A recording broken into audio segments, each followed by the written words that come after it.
जय Hind and hello guys, स्वागत है आपका आपके अपने YouTube चैनल ज्ञानदेह होस्ट में। और इस वीडियो में मैं आपको बताने वाला हूं UPSC NDA first 2026 online form के बारे में कि कैसे आपको फॉर्म फिलअप करना है। गाइस यहां पर आपको बताया जाएगा कि कैसे आपको इस न्यू पोर्टल के माध्यम से अपना ये एनडीए फर्स्ट का फॉर्म फिल करना है, जो कि 2026 के लिए फिल किए जा रहे हैं। इस वीडियो के अंदर आपको कंप्लीट जानकारी दी जाएगी, अकाउंट क्रिएट करने से लेकर के आपके फाइनल प्रिंट तक। अभी आप जैसे कि जानते ही होंगे, अगर नहीं भी जानते तो अब आपका नया पोर्टल लॉन्च हुआ था। इस नए पोर्टल पर आपको काफ़ी सारी इन्फॉर्मेशन शुरुआत में ही भरनी होती है और इसके चलते आपका फॉर्म भरने का जो प्रोसेस है वो भी लॉन्ग हो गया है। तो वीडियो को स्किप मत करना, नहीं तो आप कोई ना कोई महत्वपूर्ण पॉइंट मिस कर जाएंगे। चलिए शुरू करते हैं। फटाफट से वीडियो को लाइक शेयर करके चैनल को सब्सक्राइब कर ले और जो लिंक वीडियो को डिस्क्रिप्शन में दिया है इसको ओपन कर ले। इसको ओपन करने के बाद आपके सामने इसकी जानकारी आ जाएगी, जहाँ पर जानने को मिलेगा कि इसमें अप्लाई करने के लिए जनरल ओबीसी को 100 रुपये फीस पे करनी है और SC/ST के लिए कोई फीस नहीं है,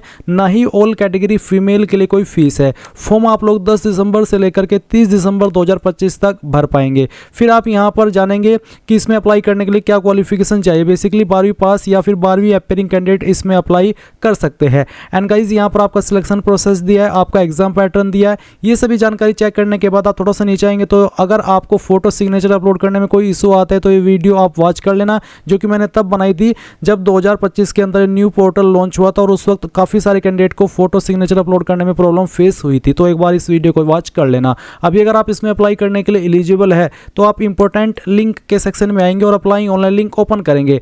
आपके सामने यहाँ पर ये वाला पोर्टल आ जाएगा। यहाँ पर आ जाने के बाद में अगर आप पहले से रजिस्टर्ड है, आपका अकाउंट बना हुआ है, तो आप यहाँ पर लॉगिन के ऊपर क्लिक करेंगे। इसमें 3 माध्यम से आप लॉगिन हो सकते हैं। पहला है मोबाइल एंड OTP, दूसरा है URN एंड पासवर्ड और तीसरा है ईमेल एंड पासवर्ड।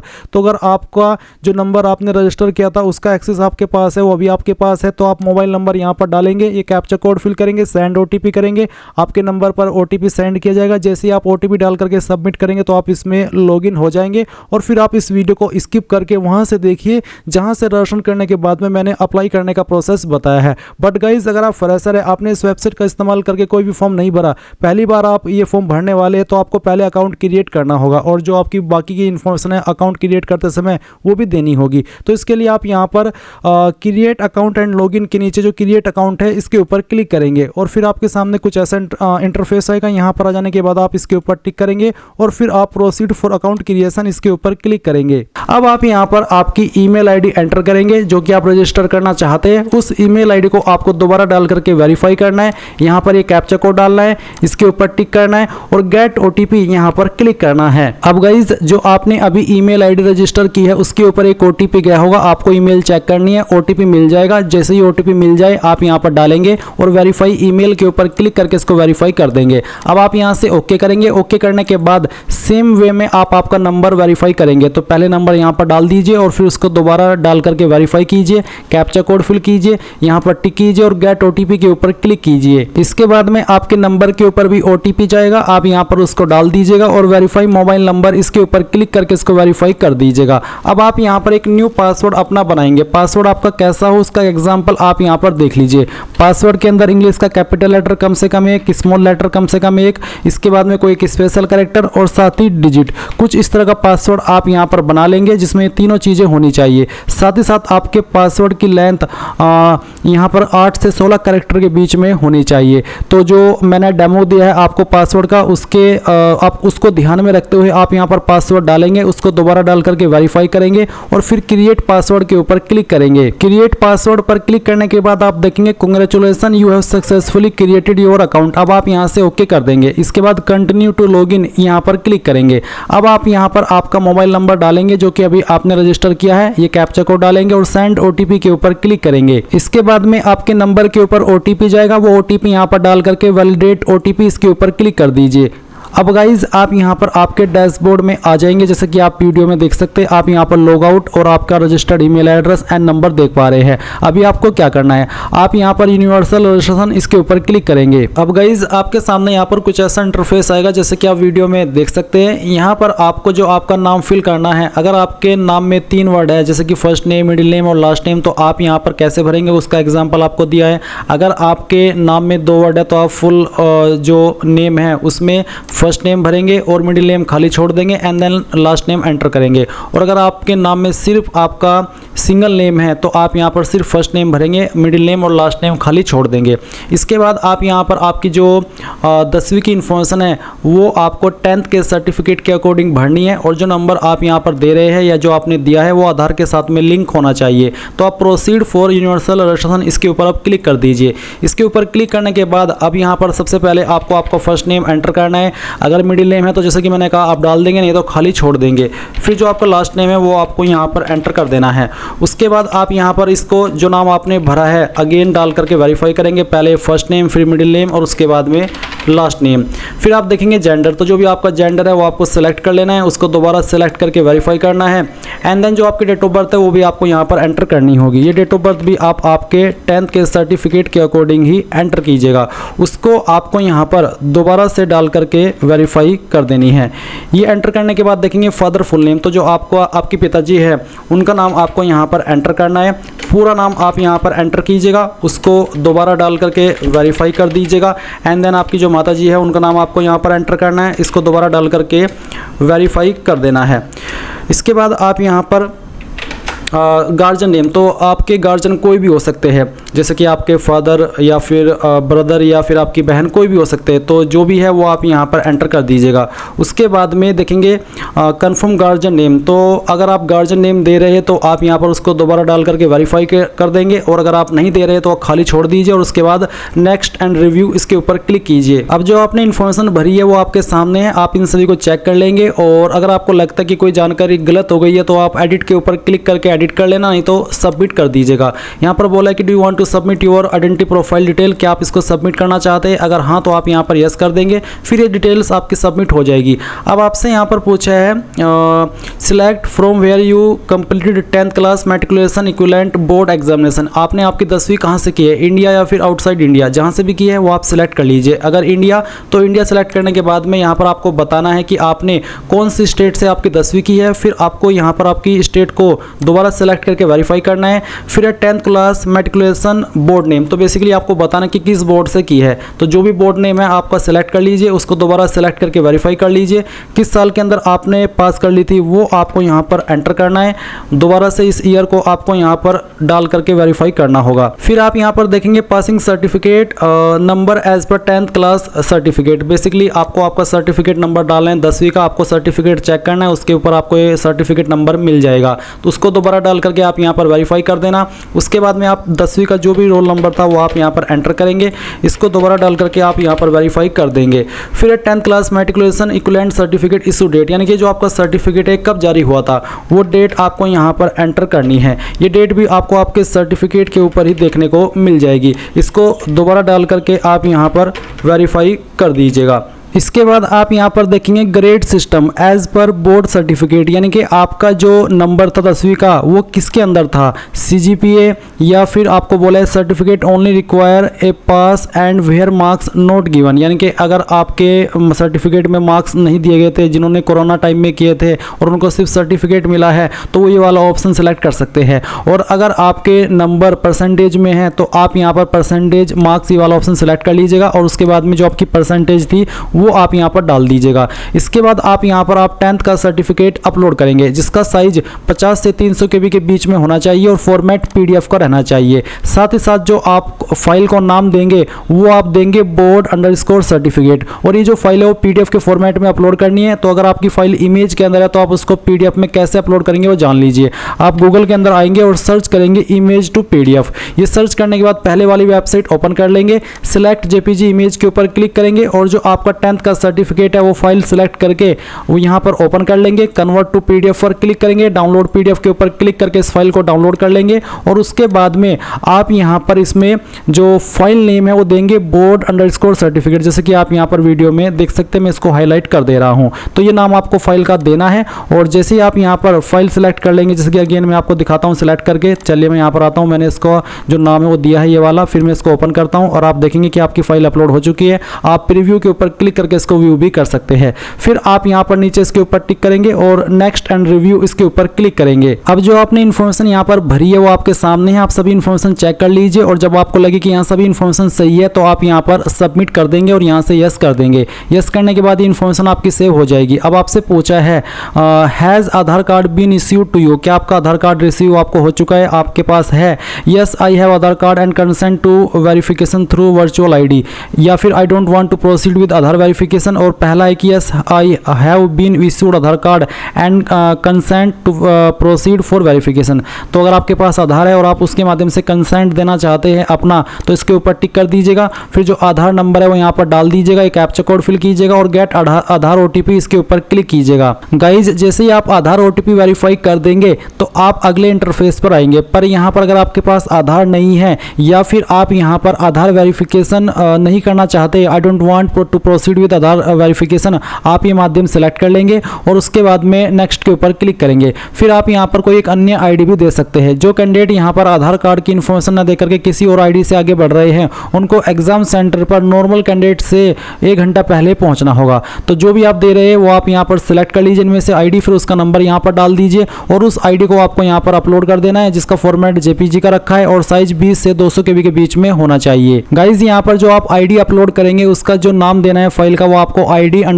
कार्ड ये देना है और फिर अपलोड फोटो ID कार्ड इसके ऊपर क्लिक करके आप इसको यहाँ पर सेव कर देना और उसके बाद आप यहाँ पर नेक्स्ट एंड रिव्यू इसके ऊपर क्लिक करेंगे। फिर जो आपकी डिटेल्स हैं वो वेरीफाई होगी, आप इसको चेक करके सबमिट कर देना और यहाँ से यस कर देना। उसके बाद आप ओके करेंगे। ओके करने के बाद ये इन्फॉर्मेशन आपके सामने आएगी। जो भी इन्फॉर्मेशन आपने यहाँ पर अभी तक भरी है वो सभी आपके सामने है। अगर आप इन भरी हुई जानकारी को ये देख रहे हैं कि हाँ मैंने सभी जानकारी भर ली है और लॉक करना चाहते हैं, तो आप यहाँ पर लॉक एंड सबमिट इसके ऊपर क्लिक करके इसको सबमिट कर देंगे। और अगर आप एडिट करना चाहते हैं, कोई जानकारी गलत हो गई है तो एडिट के ऊपर क्लिक करके एडिट कर लेना, नहीं तो आप लॉक एंड सबमिट इसके ऊपर क्लिक करेंगे। इसके बाद आप यहाँ पर यस कर देंगे और आप देखेंगे do you want to lock and generate universal registration number, क्या आप बिल्कुल लॉक करना चाहते हैं और अपना रजिस्ट्रेशन नंबर जो कि है यूनिवर्सल वाला उसको जनरेट करना चाहते हैं, तो आप यस प्रोसीड इसके ऊपर क्लिक कर दीजिए। अब आपको यूआरएन नंबर मिल चुका है, यूआरएन मतलब यूनिवर्सल रजिस्ट्रेशन नंबर, तो आप इसको नोट कर लीजिएगा। अब आप यहाँ से ओके कर दीजिए। ओके करने के बाद आप देखेंगे proceed for common application form.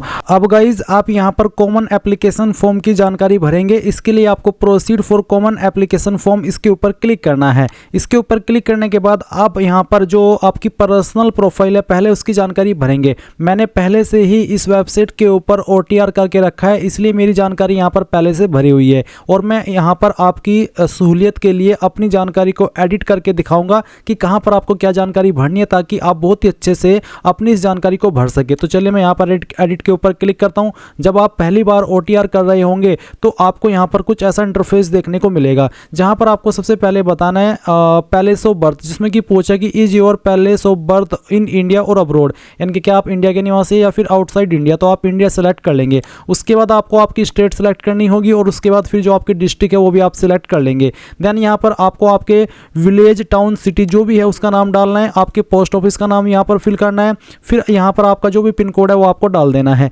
नीचे अल्टरनेट कॉन्टैक्ट इन्फॉर्मेशन, जिसमें कि आप कोई अन्य आपका व्हाट्सअप नंबर है वो दे सकते हैं, आपकी सेकंड ईमेल आईडी दे सकते हैं, आपका सेकंड मोबाइल नंबर दे सकते हैं, या फिर चाहे तो आप इन ऑप्शन को खाली छोड़ सकते हैं। इसके बाद आप यहाँ पर नीचे नेक्स्ट एंड रिव्यू इसके ऊपर क्लिक करेंगे। फिर जो आपने इन्फॉर्मेशन यहाँ पर भरी है वो सामने आपके आ जाएगी। आप इन जानकारी को डबल चेक कर ले। अगर आपको लगता है कि इस वाले स्टेप में कोई गलती हो गई है किसी स्पेलिंग में, तो आप एडिट के ऊपर क्लिक करके अभी भी इसको सही कर सकते हैं, नहीं तो आप यहाँ पर सबमिट कर देंगे। सबमिट करने के बाद आप यस इट्स करेक्ट इसके ऊपर क्लिक कर देंगे और यहाँ पर ओके कर देंगे। देन आपके सामने पेरेंट प्रोफाइल आ जाएगी। तो यहाँ पर मैं इस इन्फॉर्मेशन को भी एडिट करके दिखाता हूँ कि कहाँ पर क्या जानकारी भरनी है। तो सबसे पहले आपको यहाँ पर फादर नेम एंटर करना है और उसके बाद में आप यहाँ पर बताएंगे उनका स्टेटस अलाइव है, डिकीज्ड है। अलाइव मीन्स जिंदा और डिकीज्ड मीन्स उनकी मृत्यु हो चुकी है। उसके बाद यहाँ पर उनका जो लास्ट ऑक्यूपेशन है वो क्या था, अगर वो डिकीज्ड है, और अगर वो अलाइव है तो उनका ऑक्यूपेशन क्या है वो भी आप यहाँ पर सिलेक्ट कर लेंगे। काफ़ी सारे प्रोफेशन यहाँ पर दिए, अगर आपके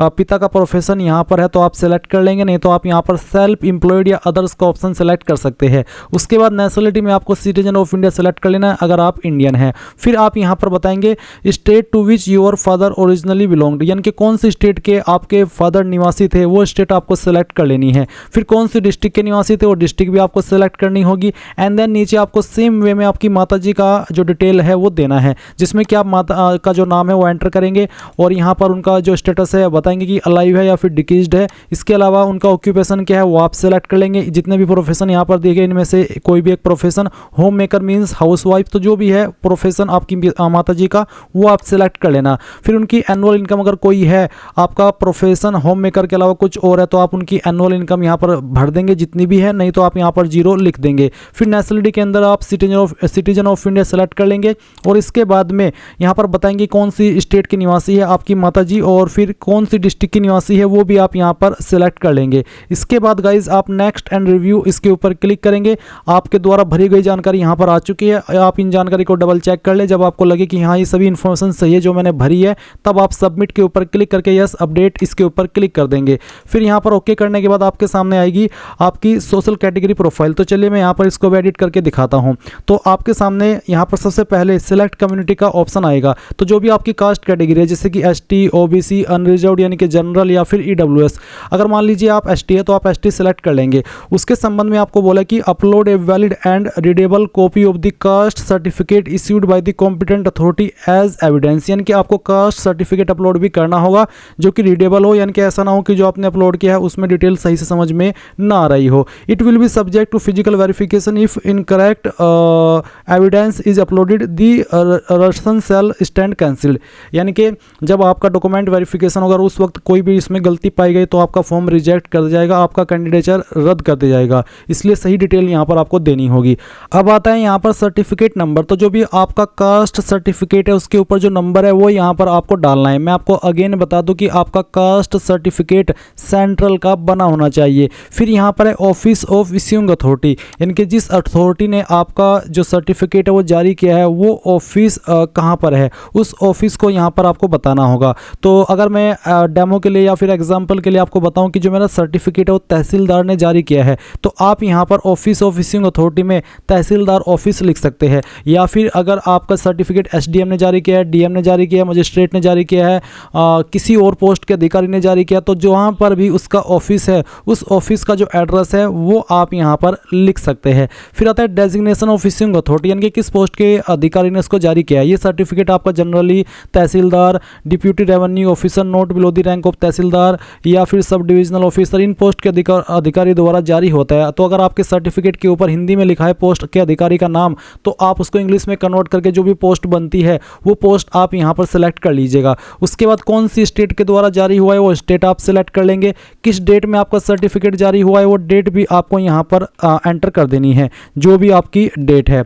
उसके बाद में गाइज आप देखेंगे एड्रेस ऑफ इश्यूइंग अथॉरिटी, यानी कि जो आपका सर्टिफिकेट जारी हुआ है वो कौन सी अथॉरिटी के द्वारा जारी हुआ है और उसका एड्रेस कहाँ पर है। ऊपर आपने लिखा है ऑफिस ऑफ इश्यूइंग अथॉरिटी और यहाँ पर है आपका एड्रेस ऑफ इश्यूइंग अथॉरिटी। तो यहाँ पर जिस भी अथॉरिटी ने आपका सर्टिफिकेट जारी किया है उसका जो भी एड्रेस है वो एड्रेस आप यहाँ पर लिख देना। मैंने यहाँ पर दोनों में सेम चीज़ लिखी है, इसमें चाहे कोई आप जो मैंने चीज़ें बताई है वो आप लिखे तो कोई प्रॉब्लम नहीं होगी, क्योंकि ये जो सर्टिफिकेट है वो अलग अलग पोस्ट के अधिकारी द्वारा जारी होता है। तो जहाँ पर भी उसका ऑफिस है ऊपर आप वो लिख दे और यहाँ पर जहाँ पर उनका एड्रेस है वो एड्रेस आप यहाँ पर एड्रेस ऑफ इश्यूइंग अथॉरिटी में फिल कर दे, कोई भी प्रॉब्लम नहीं आएगी। फिर यहाँ पर आते हैं name of caste, tribe, community as per community certificate. तो जो आपका कास्ट है या ट्राइब है, कम्युनिटी है, वो क्या है वो आप यहाँ पर लिख देना। फिर उसके बाद में central list with serial number, caste, tribe, community, आप यहाँ पर क्लिक है टू सी लिस्ट, इसके ऊपर क्लिक करके ये भी देख सकते हैं कि जो आपकी कास्ट है या फिर जो आपकी ट्राइब है वो सेंट्रल लिस्ट में कहाँ पर आती है, उसका सीरियल नंबर आपको यहाँ पर देना है। जैसे कि यहाँ पर आपके सामने ये जो कास्ट की लिस्ट है वो आ चुकी है। अब आप इसमें अपनी स्टेट में जाना, जैसे कि मैं अपनी स्टेट में जाऊंगा तो अपनी स्टेट में जाने के बाद में आपको यहाँ पर अपनी कास्ट को देख लेना है और जहाँ पर आपकी कास्ट है उसके सामने जो नंबर लिखा है जैसे कि 33, 34 इस तरह से वो नंबर आप यहाँ पर फिल कर देंगे। और अगर गाइज आपको यहाँ पर आपका जो सीरियल नंबर है कास्ट का, ट्राइब का, वो ढूंढने में प्रॉब्लम हो रही है तो जो आपका कास्ट सर्टिफिकेट है वो आपको चेक करना है। मैं अभी आपको यहाँ पर जो एक कास्ट सर्टिफिकेट दिखा रहा हूँ ये सेंट्रल का है, ओबीसी का। इसमें देख सकते हैं यहाँ पर एक लाइन है कि this is also to clarify that he she does not belong to the persons sections creamy layer mentioned in column 3 of the schedule to the government of India। यानी कि यहाँ पर जो नंबर आता है वो नंबर यहाँ पर 3 दिया है, कॉलम 3। तो आप यहाँ पर जो आपकी डिटेल है उसमें इस तरह से जो सीरियल नंबर है कास्ट का, ट्राइब का, कम्युनिटी का, वो फिल कर देना। ये मैंने आपको ओबीसी का दिखाया और इसी वीडियो के अंदर मैं आगे आपको बताऊंगा कि अगर आप ओबीसी है तो कैसे आपको कास्ट सर्टिफिकेट की जानकारी भरनी है। अब आपने इन्फॉर्मेशन भर दी, नीचे की तरफ आप आएंगे तो आप यहाँ पर इसमें देखेंगे आपको आपका सर्टिफिकेट भी अपलोड करना है जिसका साइज 50 से 300 KB के बीच में होना चाहिए। फॉर्मेट PDF का रखना है और फाइल का नाम आपको देना होगा कास्ट_सर्टिफिकेट, इस तरह से ये वाला नाम। अगर नाम कुछ और होगा तो वो अपलोड नहीं हो पाएगा। और गाइज अगर आपकी फाइल इमेज के अंदर है तो आप उसको PDF में कैसे बनाएंगे वो भी जान लीजिए। गूगल के अंदर आना और सर्च करना इमेज टू PDF, चाहे आप फॉर्म मोबाइल से भरे या कंप्यूटर से, या आप दोनों से कर सकते हैं। और फिर कन्वर्ट JPG टू PDF इसके ऊपर क्लिक करना, सिलेक्ट JPG इमेजेस के ऊपर क्लिक करना और जो आपके कास्ट सर्टिफिकेट का इमेज है वो आप सिलेक्ट कर लेना। मैं डेमो के लिए इस इमेज को सिलेक्ट करता हूं, ओपन करता हूं और फिर कन्वर्ट टू PDF इसके ऊपर क्लिक करना। ये फाइल आपकी PDF के अंदर कन्वर्ट हो जाएगी और फिर आप इसको डाउनलोड PDF के ऊपर क्लिक करके एक सिंगल क्लिक के अंदर डाउनलोड कर लेंगे। डाउनलोड हो जाने के बाद में आपको इस फाइल को नाम देना होगा, यहाँ पर जो दिया है वो वाला। क्या नाम देना है आप देख लीजिए, कास्ट_सर्टिफिकेट, ये नाम आप देंगे और फिर चूज फाइल के ऊपर क्लिक करेंगे और अपनी फाइल को सिलेक्ट करेंगे और यहाँ पर अपलोड कर देंगे। अगर यहाँ पर आपसे अपलोड नहीं हो रही है तो आप fetch caste certificate from DigiLocker, अगर आपने आपका कास्ट सर्टिफिकेट डिजिलॉकर के ऊपर अपलोड करके रखा है तो आप यहाँ पर डिजिलॉकर के माध्यम से भी आपका कास्ट सर्टिफिकेट फैच करा सकते हैं। और फिर जब आप यहाँ पर सर्टिफिकेट अपलोड कर दे तो प्रीव्यू के ऊपर क्लिक करके आप उसको देख भी सकते हैं। और फिर आप यहाँ पर टिक करके यहाँ पर जो आपका रिव्यू एंड सबमिट है इसके ऊपर क्लिक करेंगे। अब गाइज ये इन्फॉर्मेशन तो मैंने दी है ST कैटेगरी कैंडिडेट के लिए। अगर आप OBC है तो आप यहाँ पर कैसे इन्फॉर्मेशन भरेंगे वो जान लीजिए। आप यहाँ पर सेलेक्ट कम्युनिटी में OBC सेलेक्ट कर लेंगे, उसके बाद में पूछ जाएगा कि क्या आप क्रीमी लेयर में आते हैं या फिर नहीं आते हैं। अगर आते हैं तो यस करेंगे और फिर यहाँ पर यस करने पर आपको बोला कि if your father is in service indicated the post held by him, if retired indicate last post held by him. यानी कि अगर आपके फादर सर्विस में है तो आपको बताना है कि उनकी लास्ट पोस्ट कौन सी थी, या अगर अभी कर रहे हैं तो फिर भी आपको उनकी पोस्ट बतानी होगी। अदरवाइज आप यहाँ पर नॉट एप्लीकेबल लिख सकते हैं अगर वो किसी सर्विस में नहीं है। और अगर आप क्रीमी लेयर में नहीं आते तो आप यहाँ पर नो करेंगे और उसके बाद में यहाँ पर आपका कास्ट सर्टिफिकेट नंबर डालेंगे। अभी जो आप वीडियो में देख सकते हैं कास्ट सर्टिफिकेट है जो कि सेंट्रल का ही है, OBC का। इसमें आप देख सकते हैं आवेदन क्रमांक और प्रमाण पत्र क्रमांक। तो जो यहाँ पर आवेदन क्रमांक है, सर्टिफिकेट जो आपका प्रमाण पत्र क्रमांक है वो आपको सर्टिफिकेट नंबर पर डालना है। ये जो प्रमाण पत्र क्रमांक है ये आप सर्टिफिकेट नंबर में फिल करेंगे। उसके बाद में ऑफिस ऑफ इश्यूइंग अथॉरिटी, जो आपकी इश्यूइंग अथॉरिटी है उसका ऑफिस, उसका जो ऑफिस है वो आप यहाँ पर लिखेंगे। जैसे कि यहाँ पर है जारीकर्ता केंद्र, CSC गवर्नेंस जन सेवा केंद्र, ये जो है वो आप यहाँ पर लिख देंगे इसमें ऑफिस ऑफ इश्यूइंग अथॉरिटी। उसके बाद में डेजिग्नेशन ऑफ इश्यूइंग अथॉरिटी, कौन सी पोस्ट के अधिकारी ने इसको जारी किया है, तो आप सर्टिफिकेट पर आएंगे और मैं अभी जो वीडियो में दिखा रहा हूँ ये आपका कास्ट सर्टिफिकेट ही है सेंट्रल का। इसमें आप देख सकते हैं सक्षम अधिकारी के बाद में लिखा है तहसीलदार। तो आप यहाँ पर इसमें जो भी पोस्ट आपके सर्टिफिकेट पर इस जगह पर लिखी हुई है वो पोस्ट आप सिलेक्ट कर लेंगे। उसके बाद में यहाँ पर है स्टेट, तो ये जो सर्टिफिकेट है उत्तर प्रदेश के द्वारा जारी हुआ है, तो यहाँ पर मैं उत्तर प्रदेश सिलेक्ट कर लेता हूँ। उसके बाद में यहाँ पर है एड्रेस ऑफ इश्यूइंग अथॉरिटी, तो जो आपकी इश्यूइंग अथॉरिटी है उसका एड्रेस क्या है वो आपको यहाँ पर देना है। तो गाइज जहाँ पर जो भी आपकी अधिकारी की पोस्ट है जैसे कि तहसीलदार है, तो जो आपके तहसीलदार का ऑफिस है जहाँ पर भी है वो तहसीलदार के ऑफिस का जो एड्रेस है वो एड्रेस आप यहाँ पर एड्रेस ऑफ इश्यूइंग अथॉरिटी में फिल कर देना। उसके बाद में आता है डेट ऑफ इशू, किस डेट में इशू है, तो इस सर्टिफिकेट के ऊपर डेट है 15 फरवरी 2025। तो आपके सर्टिफिकेट के ऊपर जो भी यहाँ पर डेट लिखी हुई है वो डेट आप यहाँ पर लिख देंगे। उसके बाद में आप यहाँ पर देखेंगे यहाँ पर एक सवाल है, is your father is in service indicate the post. अगर आपके फादर सर्विस के अंदर है गवर्नमेंट में तो आप उनकी पोस्ट बताएंगे कि किस पोस्ट पर है। अगर वो रिटायर्ड हो चुके हैं तो उनकी लास्ट पोस्ट कौन सी थी वो आप बताएंगे। अगर वो सर्विस में नहीं है तो आप यहाँ पर नॉट एप्लीकेबल लिख देंगे। उसके बाद में name of caste tribe community, certificate के अकॉर्डिंग आपकी कास्ट ट्राइब कम्युनिटी कौन सी है वो आप यहाँ पर लिख देंगे। और अगर आप सर्टिफिकेट पर आएंगे तो आप देख सकते हैं इसमें यहाँ पर है Uttar Pradesh state belongs to the Teli community, तो यहाँ पर तेली कम्युनिटी लिखा है तो आप यही कम्युनिटी यहाँ से वहाँ पर लिख देंगे। उसके बाद में इसमें इसमें आपसे आपका सीरियल नंबर पूछा है, आपकी जो ट्राइब है, कास्ट है या फिर कम्युनिटी है। तो यहाँ पर अगर आप सर्टिफिकेट पर आएंगे तो इसमें बोला है कि this is also to clarify that he she does not belongs to the person section creamy layer mention column in 3। तो यहाँ पर 3 है तो मैं यहाँ पर 3 लिख दूंगा। तो इस तरह से आपको ये जानकारी भरनी है। फिर आप यहाँ पर कास्ट सर्टिफिकेट अपलोड करेंगे जिसका साइज 50 से 300 KB के बीच में होना चाहिए और फाइल का नाम कास्ट_सर्टिफिकेट होना चाहिए। और उसके बाद में गाइज यहाँ पर आप चूज फाइल के ऊपर क्लिक करके इस फाइल को अपलोड कर देंगे। नीचे आती है पेरेंट डिटेल। यहाँ पर कुछ सवाल है जैसे कि does your father have pan, क्या आपके फादर के पास पैन है, पैन कार्ड है? अगर है तो यस करेंगे और यस करने पर आपको उनका पैन का जो नंबर है वो यहाँ पर डाल देना है। और उसके बाद में does your father have Aadhaar number, तो आप यहाँ पर यस करके उनका आधार नंबर डाल देंगे। क्या आपके माता जी के पास भी पैन नंबर है? तो आप यस करके उनका पैन कार्ड का नंबर डाल देंगे। क्या आपकी माता जी के पास आधार नंबर है? तो आप यस करके उनका भी आधार नंबर यहाँ पर डाल देंगे। फिर आप यहाँ पर टिक करेंगे और उसके बाद में आप यहाँ पर रिव्यू एंड सबमिट इसके ऊपर क्लिक करेंगे। इसके बाद आपने जो भी इंफॉर्मेशन यहाँ पर भरी है वो आपके सामने आ जाएगी। आप यहाँ पर नेक्स्ट के ऊपर क्लिक कर देंगे। इसके बाद यहाँ पर आपके सामने आएगी डिसेबिलिटी प्रोफाइल की जानकारी, जहाँ पर आपको पूछा है कि whether you are a PWD या फिर PWBD कैंडिडेट। अगर आप है तो यस, नहीं तो आप नो कर देंगे। उसके बाद में यहाँ पर have you ever been recommended as a PWD या फिर PWBD candidate in any exam conducted by UPSC in the past, यानी कि क्या पास्ट में आप कभी रिकमेंड किए गए PWD या फिर PWD कैंडिडेट के रूप में जो कि UPSC के द्वारा कंडक्ट किया गया हो? अगर हाँ तो यस, नहीं तो आप नो करेंगे। फिर यहाँ पर डिक्लेरेशन के ऊपर टिक करके आपको नेक्स्ट एंड रिव्यू के ऊपर क्लिक करना है और यहाँ से फिर आप इसको सबमिट कर देंगे और फिर यस इट्स करेक्ट इसके ऊपर क्लिक करेंगे। उसके बाद आपके सामने आपके एड्रेस की इन्फॉर्मेशन आ जाएगी। तो आप यहाँ पर इसमें एड्रेस की इन्फॉर्मेशन भरेंगे। पहले है माई एड्रेस, तो पहले आपको आपका खुद का एड्रेस भरना है। तो house number, apartment, building, street क्या है वो आप यहाँ पर लिखेंगे।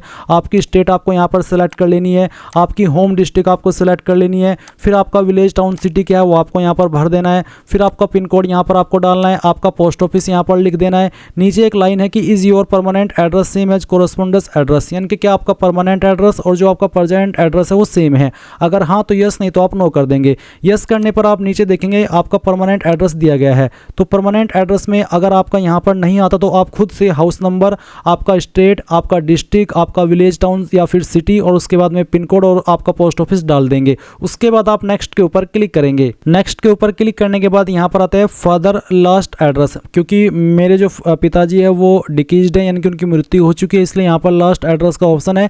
अगर आपके पिताजी जिंदा है तो यहाँ पर आपका जो भी पिताजी का एड्रेस है वो आपको देना होगा। और आपको यहाँ पर एक सवाल भी पूछा है कि is your father address same as your correspondence address, यानी कि जो आपके पिताजी का एड्रेस है क्या वही आपका प्रेजेंट एड्रेस है? अगर हाँ तो यस, अगर नहीं तो नो करके अलग से भर सकते हैं। अगर यस करेंगे तो ऑटोमेटिकली जो एड्रेस आपने माई एड्रेस में भरा है वो यहाँ पर आ जाएगा। तो यहाँ पर आपका हाउस नंबर, आपका स्टेट, आपकी डिस्ट्रिक्ट, आपका विलेज, टाउन या सिटी, आपका पिन कोड और आपका पोस्ट ऑफिस आ जाएगा। फिर आप नेक्स्ट के ऊपर क्लिक करेंगे। इसके बाद यहाँ पर आपकी माताजी का एड्रेस है तो इसमें भी सेम पूछा कि क्या आपकी माताजी का एड्रेस और जो आपके पिताजी का एड्रेस है क्या वो सेम है? तो आप यहाँ पर यस कर देंगे। तो यस करने पर जो एड्रेस आपने आपके पिताजी का भरा है वही यहाँ पर आपकी माताजी का आ जाएगा। बट अगर अलग अलग है तो नो करके अलग से आप आपकी माताजी का एड्रेस भर सकते हैं। इसके बाद आप नेक्स्ट एंड रिव्यू इसके ऊपर क्लिक करेंगे। फिर जो भी इन्फॉर्मेशन आपने यहाँ पर भरी है वो सभी आपके सामने है, डबल चेक कर ले। अगर आपको लगे कि सभी जानकारी सही है तो आप सबमिट कर देंगे और फिर यहाँ पर यस अपडेटेड इसके ऊपर क्लिक करेंगे और यहाँ से ओके कर देंगे। इसके बाद में आपके सामने यहाँ पर एजुकेशनल प्रोफाइल आ चुकी है, यानी कि आपको यहाँ पर आपकी क्वालिफिकेशन की जानकारी देनी है। जैसे कि मैंने बताया था कि मैं पहले से रजिस्टर्ड हूँ तो मेरी जानकारी पहले से यहाँ पर भरी हुई है, इसलिए मैं यहाँ पर अपनी ही जानकारी को एडिट करके आपको सिखा रहा हूँ, बता रहा हूँ कि कैसे आपको यहाँ पर अपनी इन्फॉर्मेशन भरनी है।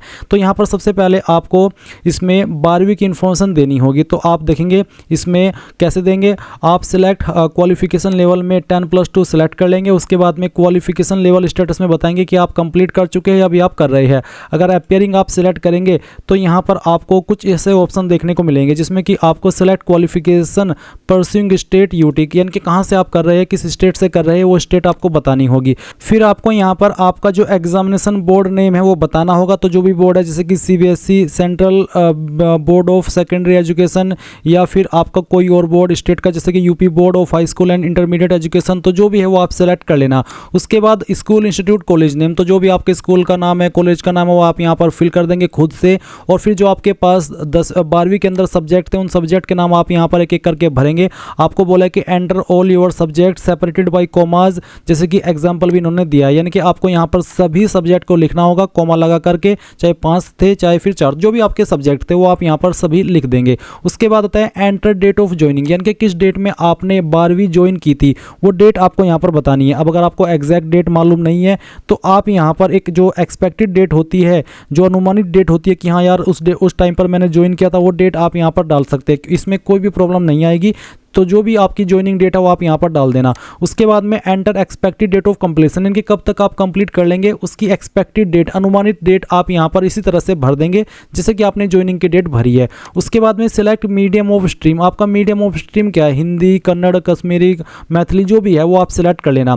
उसके बाद आप ऐड के ऊपर जैसे ही क्लिक करेंगे तो जानकारी आपकी यहाँ पर ऐड हो जाएगी। अब गाइज अगर आप 12वीं पास कर चुके हैं, कंप्लीट कर चुके हैं, तो आप यहाँ पर इसमें जो क्वालिफिकेशन लेवल का स्टेटस है उसमें कंप्लीट सेलेक्ट करेंगे, तब आपको यहाँ पर कुछ और अतिरिक्त ऑप्शन देखने को मिलेंगे। इसमें आपको बताना होगा कि कौन सी स्टेट के द्वारा आपने पास किया, फिर आपको आपका जो बोर्ड नेम है वो सिलेक्ट करना होगा, जिस भी बोर्ड से आपने किया आपको आपके स्कूल कॉलेज का नाम देना है। सेम वे में आपके सब्जेक्ट्स लिखने हैं सभी कोमा लगा करके एक एक करके, फिर जो आपका रोल नंबर था वो भी आपको यहाँ पर मेंशन करना होगा। इसके अलावा date of qualification completion, certificate issuance date, या तो आप यहाँ पर जब आपकी क्वालिफिकेशन कंप्लीट हुई थी वो डेट देंगे, या फिर जो आपका सर्टिफिकेट है उसके ऊपर जो डेट है वो डेट आप यहां पर लिख देंगे। उसके बाद आपके नंबर किसके अंदर है, सीजीपीए स्केल 10 या फिर GPA grade point average scale 4, percentage marks, तो जो भी है वो आप सिलेक्ट कर लेंगे। अगर परसेंटेज तो आपको बताना कि कितनी परसेंटेज आपको 12वीं के अंदर आई थी, और आपका जो क्वालिफिकेशन का मीडियम है हिंदी, इंग्लिश या फिर कोई और लैंग्वेज, वो आप सिलेक्ट करेंगे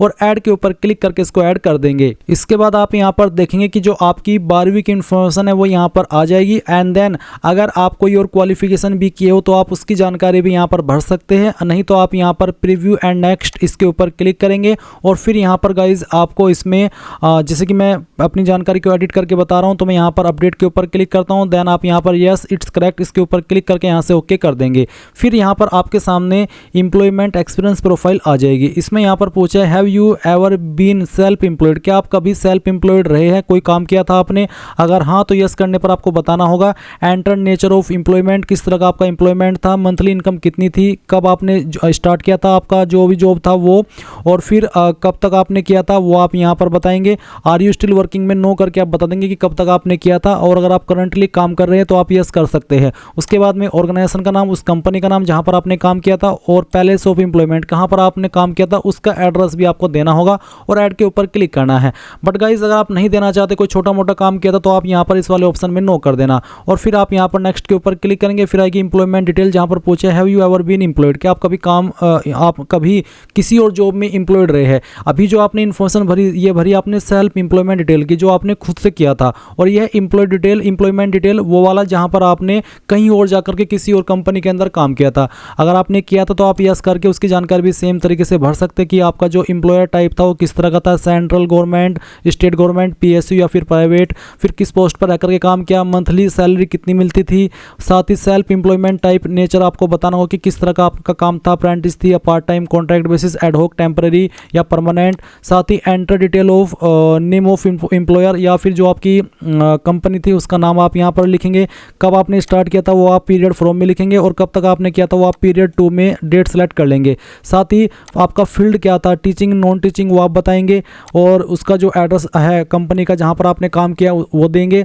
selected work as supervisor admin junior scale, किस तरह के आप लेवल पर सिलेक्ट हुए थे वो आपको बताना होगा, सुपरवाइजर लेवल, मैनेजमेंट लेवल पर थे, हेड ऑफ ब्रांच थे या फिर अदर। साथ ही नेचर ऑफ ड्यूटीज आप बता देंगे और ऐड के ऊपर क्लिक करके ऐड कर देंगे। बट अगर आप नहीं हैं तो आप यहाँ पर नो कर देना। उसके बाद आप यहाँ पर रिव्यू एंड नेक्स्ट इसके ऊपर क्लिक करेंगे, और फिर यहाँ से आप इसको सबमिट कर देंगे यस इट्स करेक्ट के ऊपर क्लिक करके।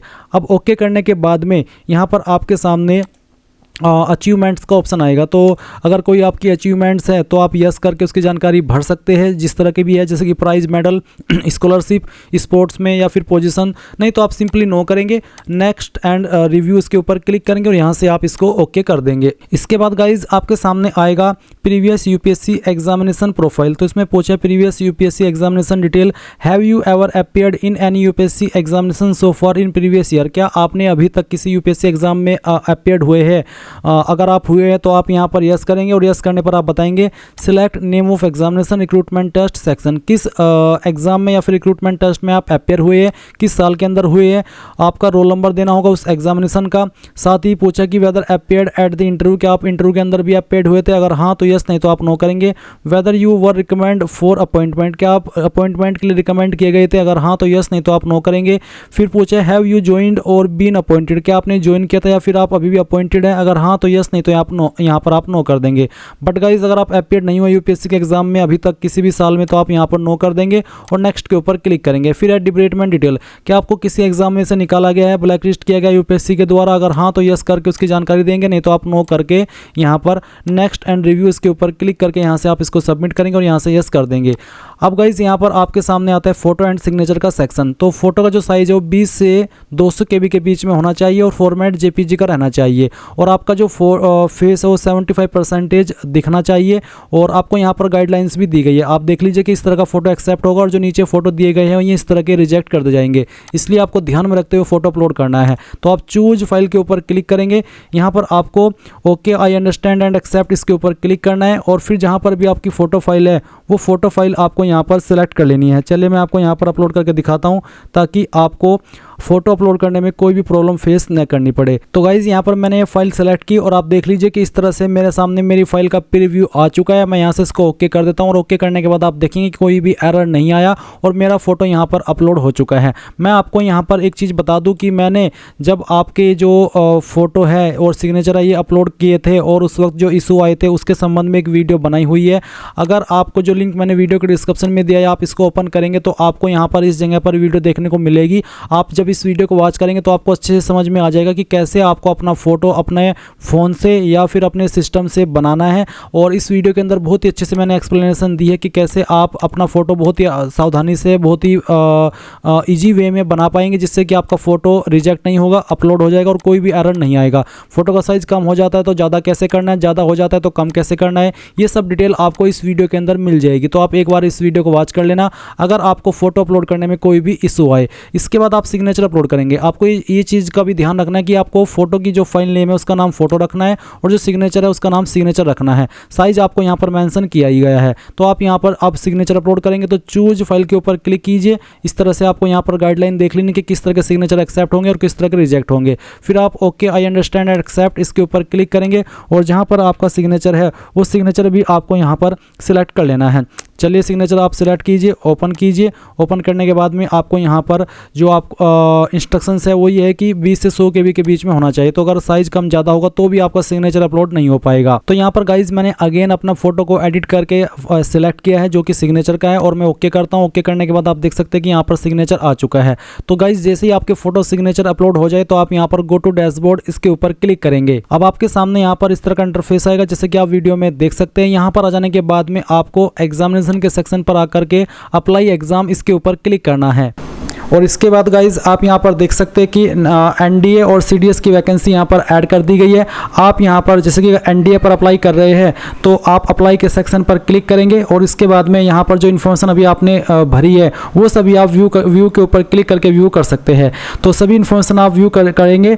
और गाइज यहाँ पर अगर आप एडिट करना चाहते तो एडिट का सेक्शन भी यहाँ पर आपको दिया गया है। तो इसके बाद आप यहाँ पर नीचे की तरफ आएंगे जब आप सभी इन्फॉर्मेशन को व्यू कर ले कि हाँ मैंने जो इन्फॉर्मेशन अभी भरी है कॉमन एप्लीकेशन फॉर्म के अंदर, यूनिवर्सल रजिस्ट्रेशन के अंदर, वो बिल्कुल सही है, तो ही आप यहाँ पर नीचे आएंगे और view your common application form इसके ऊपर क्लिक करेंगे। फिर आप यहाँ पर सभी इन्फॉर्मेशन इस तरह से चेक कर सकते हैं, एक एक करके बहुत ही अच्छे से सावधानी से चेक करनी है और फिर आप यहाँ पर इसको क्लोज कर देना। क्लोज करने के बाद नीचे की तरफ आप आएंगे और आप देखेंगे log common application form profile and proceed, इसके ऊपर क्लिक कीजिएगा। गाइज यहाँ पर ये जो आपका ऑप्शन है log common application form profile and proceed, ये तब तक एक्टिव नहीं होगा जब तक आप एक एक करके सभी ऑप्शन ऑप्शन व्यू नहीं कर लेते। तो इसलिए आपको व्यू के ऊपर क्लिक करके इस तरह से सभी जानकारी को एक एक करके व्यू करना है। जैसे आप व्यू करते जाएंगे तो राइट का निशान होता चला जाएगा, और जैसे आप यहाँ पर सभी को व्यू कर लेंगे तो आप यहाँ पर सबसे नीचे की तरफ आप आएंगे, यहाँ पर टिक करेंगे और देख लीजिए लोग common application form profile and proceed ये एक्टिव हो चुका है। मैंने यहाँ पर क्लिक किया, अब मैं यहाँ से यस कर देता हूँ। उसके बाद do you want to lock your common application form, तो यहाँ पर इसमें यस कर दीजिए। यस करने के बाद आप देखेंगे applicant mandatory details locked successfully. अब आप ओके करेंगे। ओके करने के बाद में यहाँ पर ऑप्शन है select your educational qualification level. तो आपका क्वालिफिकेशन लेवल क्या है? 12th क्लास पास आपने की है और आपके पास फिजिक्स केमिस्ट्री एंड मैथ नहीं था 12वीं के अंदर, तो आप ये पहले वाला ऑप्शन सेलेक्ट कर लेंगे। और गाइज अगर आप आपकी 12वीं पास कर चुके हैं या फिर कर रहे हैं और उसमें आपके पास फिजिक्स केमिस्ट्री एंड मैथ है तो आप सेकंड ऑप्शन सेलेक्ट करेंगे। उसके बाद आप देखेंगे degree certificate number, enrolment number या फिर रोल नंबर, तो जो भी आपका 12वीं का रोल नंबर है वो आप यहाँ पर डाल दीजिएगा। फिर गाइज आपको यहाँ पर date of issue of degree certificate, यानी कि जो आपका 12वीं का सर्टिफिकेट है वो कब आपको यहाँ पर जारी हुआ है वो डेट आपको यहाँ पर डाल देनी होगी। फिर आप यहाँ पर देखेंगे designation of issuing authority of degree certificate, यानी कि आपका जो सर्टिफिकेट है वो कौन सी अथॉरिटी ने जारी किया है। तो मेरा जो 12वीं है मैंने यूपी बोर्ड से किया तो यूपी बोर्ड ने जारी किया, तो यूपी बोर्ड मैंने लिख दिया। फिर उसके बाद में full address of issuing authority of certificate, तो जो भी आपका बोर्ड है उसका जो एड्रेस है वो आप यहाँ पर भर दीजिएगा।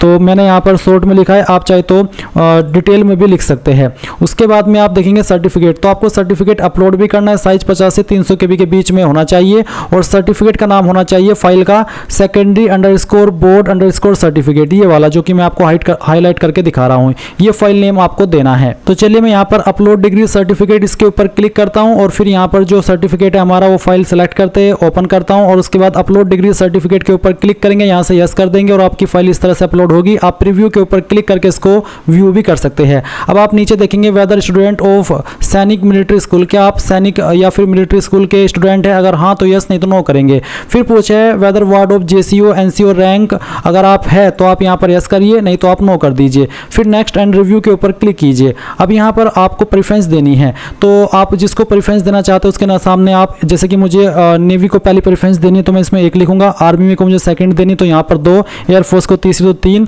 और उसके बाद में नवल अकेडमी को अगर आपको प्रेफरेंस देनी है तो आप दे देंगे यहाँ पर 4th नंबर लिख करके, नहीं तो आप इसमें 0 भी लिख सकते हैं। अगर आप किसी एक पर प्रेफरेंस देने के लिए एलिजिबल हैं तो आप बाकी में 0 भर दीजिएगा। फिर आपसे पूछे do you ever fail in CPSS या फिर PABT एग्जामिनेशन ऑफ एयरफोर्स, अगर आप इसमें कभी फेल हुए तो यस, नहीं तो आप नो करेंगे।